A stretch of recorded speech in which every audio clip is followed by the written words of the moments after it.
What does it look like when science and faith inform one another? I think it's very critical that science and faith inform one another because they are efforts to understand life, efforts to understand the human person, efforts to understand the world in which we live. And the more that science and theology can intertwine, can appreciate the insights of one another, I think we become much more knowledgeable about these very important issues.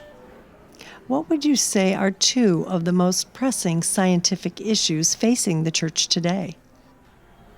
Well, I think there are many important scientific issues that face the church, but I would say certainly trying to understand how our moral teaching is enveloped or understood more fully through scientific research.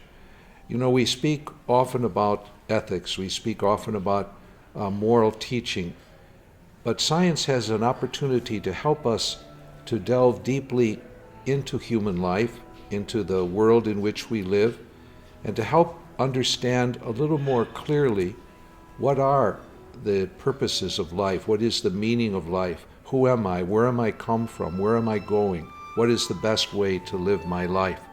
And so I think there's a broad range of scientific questions that affect us in our efforts to understand the human person.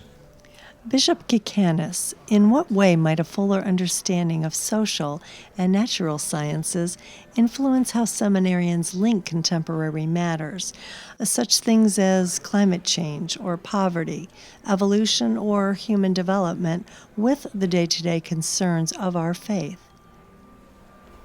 Well, I think Pope Francis has helped us in his beautiful document, Laudato Si', to understand that as people of faith, we also have to understand the effects and understandings and learnings of science.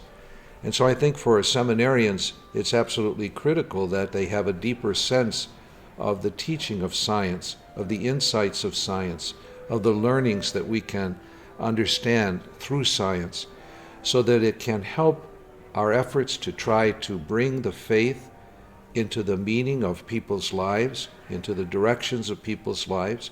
So I think it's extremely important for seminarians to at least have some immersion into science so that they can speak intelligently, can speak reflectively about some of the issues and questions that people have.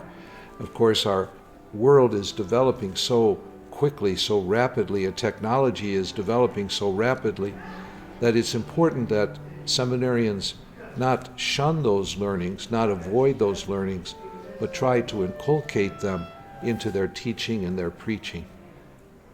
What would you say to someone who thinks it's not the role of the seminary to train future priests in scientific tolerance? Well, I think it would be a terrible mistake to think that seminarians should not be exposed more directly to some scientific learning. Because science today is advancing so rapidly and helping us to understand so many human questions, societal questions. And so for people to say that seminarians should have no connection to science, should have no immersion in scientific study, I think would be a terrible mistake. Because today science and technology are such developing fields of study, and to be exposed to those, to be introduced to those. Now, obviously, seminarians are not going to be scientists, maybe a few will be, but they ought to have some knowledge, some understanding, some appreciation, and certainly respect for the importance of science in understanding the world in which we live.